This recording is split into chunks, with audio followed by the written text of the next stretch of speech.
Just call on me, brother, when you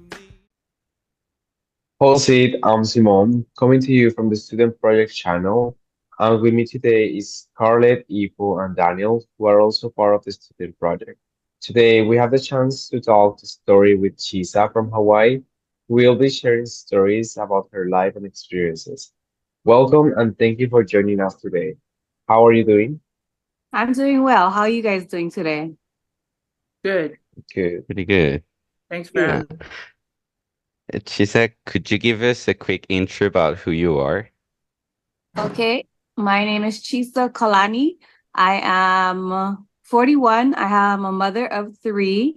I am married to my husband, Eha Kalani. We live on Molokai at the moment. We just moved from Lahaina, Maui after the fire, but I am originally from Kauai. So I consider myself the female Kamehameha as I am making my way around the islands. Hawaii is home.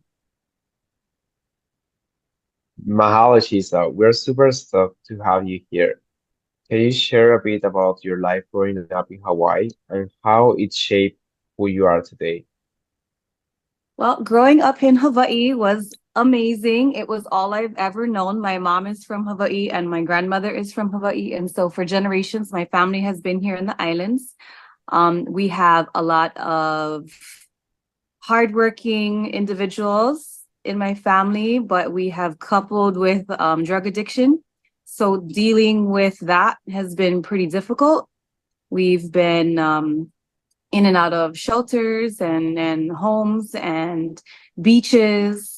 But I think that all of that has shaped who I am today. I can appreciate the small things in life. And I'm stoked just to wake up in the morning and to have milk and cereal and not take anything for granted.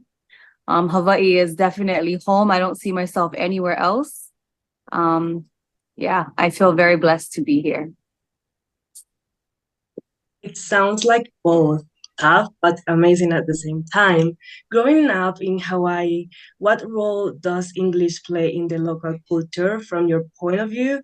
And what would you tell young people today? Well, my mom always made sure that we spoke proper English because she realized the importance of having good communication because English is very widespread.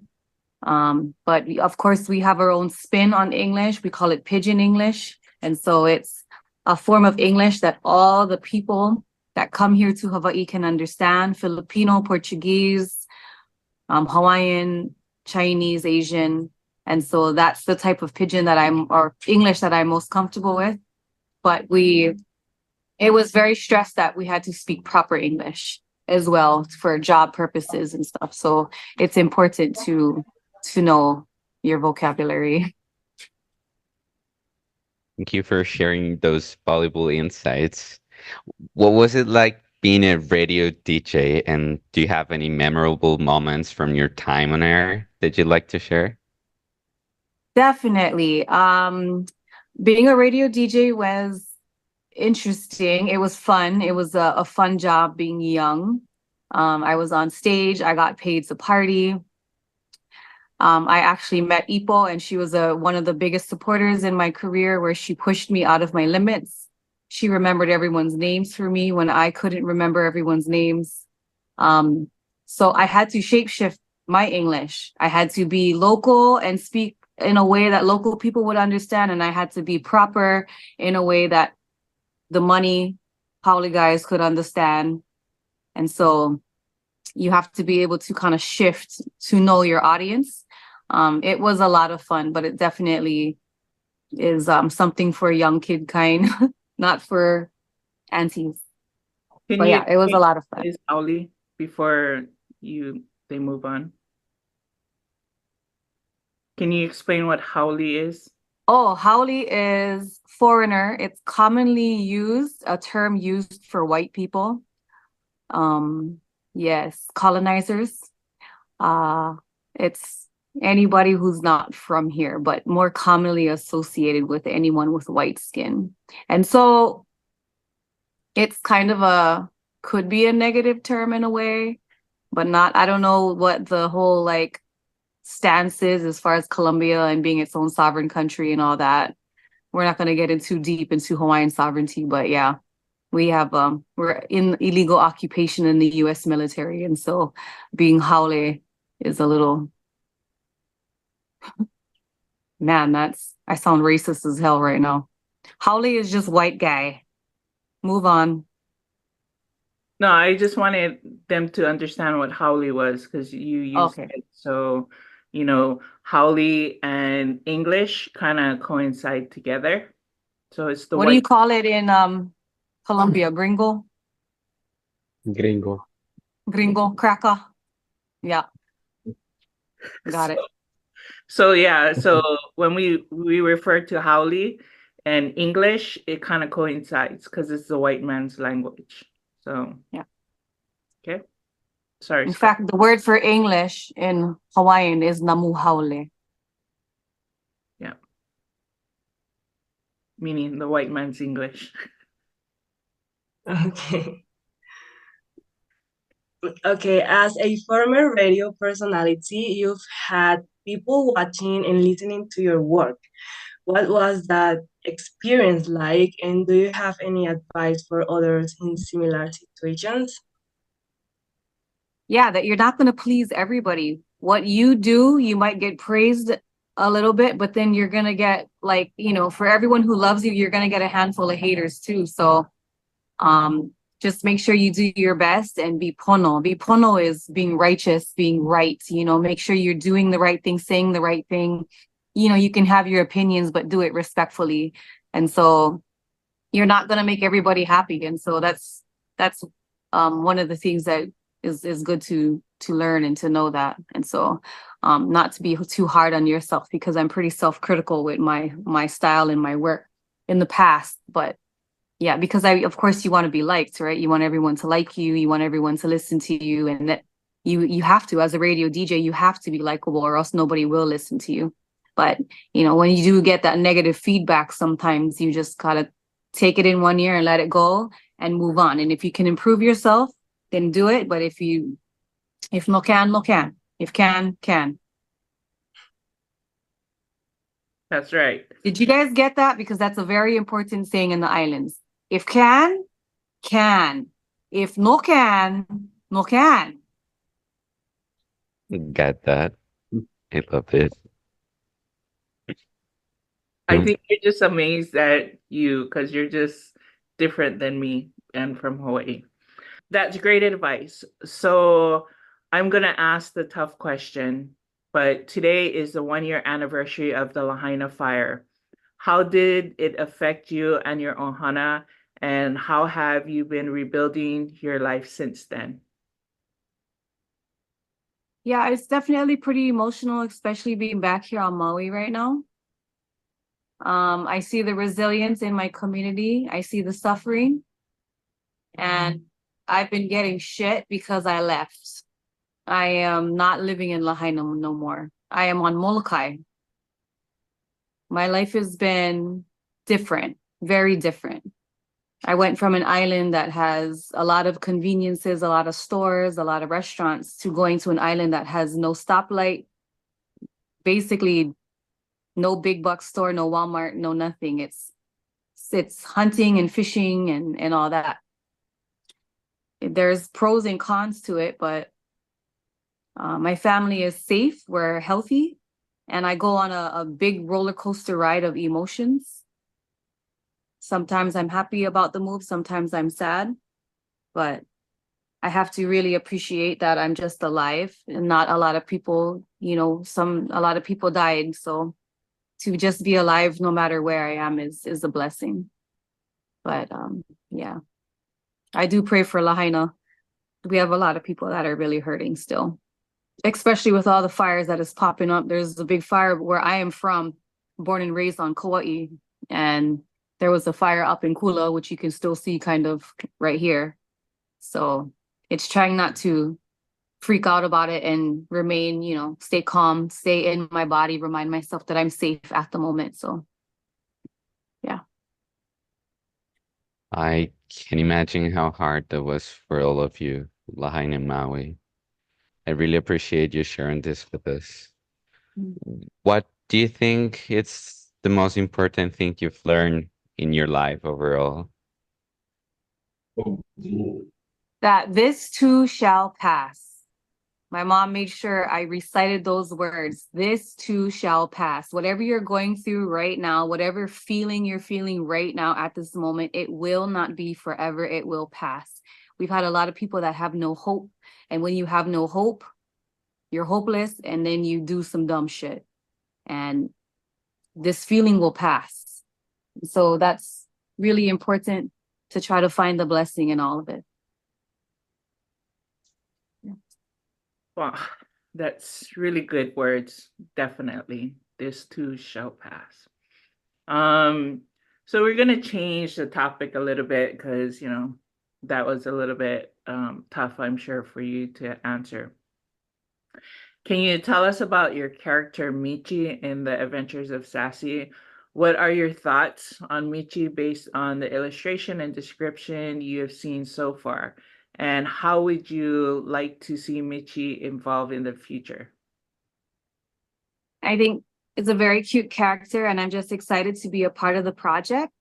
I love representing where I'm from, and I love how that character does that. And just going along the different adventures, trying to hold true to the traditions of old and experiencing some new stuff too is going to be fun to watch as the future unfolds with that story and that character. Sweet. Thanks for sharing your thoughts on Michi. Lastly, looking back at your experiences and advice shared today, how do you see them shaping your future? Well, I've learned a lot of things. And when you have knowledge of what works and what doesn't work, it's our responsibility to go forward and to move forward. We call holomua, which is to move forward. And so you learn lessons, make better choices, and to share in that aloha with everybody else. So that's what I hope that my next chapters will be in my life, is to help people the same way others have helped me in the past, and to really help people find their way spiritually is my new way of life as a Jehovah's Witness. I hope to introduce people to a relationship with their higher power. I call mine Jehovah, and to find hope, because in this world where everything is going crazy and it seems hopeless, it's more important than ever that people have a firm foundation with their hiakua. Can you explain what is aloha and keakua? Aloha is hello. Aloha is goodbye. Aloha is love. Aloha is a feeling. And aloha is that. Oh, it did it! Oh, Okay. And keakua is God. Keakua is your higher power. Keakua is our Heavenly Father, our Creator. nice. Little Birdie said that soon you'll be doing more content on social media. Is this true? And where can peeps find you? I love doing things on social media, Ipo. I love it so much. Where you can find me at Nailed by Chisa on Instagram. I am a studying podiatry student, and I'm finding joy, and my ministry now is scrubbing feet. Instead of introducing people to different bands and musical genres, my new way is scrubbing feet. So you can find me and my work at Nailed by Chisa on Instagram. Oh no, but the little bird also thought you were going to do other content that has to do with food. Food reviews. Yeah, she's a big girl and she likes to eat. So what had happened is my friend made this shrimp crab plate. Her other friend, you didn't see What? their faces. They were like, because they thought you were talking about me. Yeah, Ipo's been doing food reviews and I thought it was great. And so I want to take a spin on something similar to that and put my little spin on it. And so I thought it would be cool. Well, we're actually the original team of Fat Girl Status because when we were in our different lifetime or lifestyle, we used to do fat girl food things when we went out and ate or if we cooked stuff and yeah. So And now how huge it is. Have you guys seen videos of ASMR people eating and just the sound of their eating? It's a huge thing, right? Yeah, or that you get the what they call, I don't know, they watch Asian women and they just smash like an obscene amount of Mm, food. I think it's called mukbangs. Yes, Really. mukbang. It is insane. I just watch it and I'm like, oh my gosh, it's gluttony. I don't support it because it's against Bible standards, but it is fascinating to watch a little small Japanese chick wolf down 56 hot dogs but in a hello, non-sexual way. yeah, So, but hello, we weren't little small girls, but we could wolf down some food. yes, yeah, definitely. Well, that's one thing that connects all of our cultures, right? Is food. If you ever want to know someone's culture, you need to taste their food. So, I agree. what does Well, Colombia have thanks. besides cigars? What kind of food they get? Coffee. Oh, I'm supporting right now. Oh, Sure. we got empanada, papa rellena, lechona, tamales. Is lechon like Uh, fried pork? yes, it is. Oh my God, don't you know it's the Mhm. same thing in Philippines? They call it lechon. Yes. Yeah, I think Ipo has mentioned that, and it's so Yeah, good. I Well, can't eat it no more. I ain't got no gallbladder. My body would throw me out of whack, but I used to be able to smash some lechon. you used to be able to smash a lot of shit. Well, we used to. I'm Yeah. still smashing a lot of ice cream because it's right on my boop. So, Oh my goodness. anyways, so Simone, we can save this stuff for later. Well, thank you so much for sharing your incredible journey and insights with us today. It's been a pleasure. We truly appreciate your time. To our audience, thanks for joining us on the Student Project channel. And stay tuned for more great content. Follow, like, and subscribe on YouTube, TikTok, and Instagram at 808 Just Us, Facebook Just Us, and our copy page at 808 Just Us Creations. Until next time, take care. Bye. Bye. Hi. We all need somebody to lean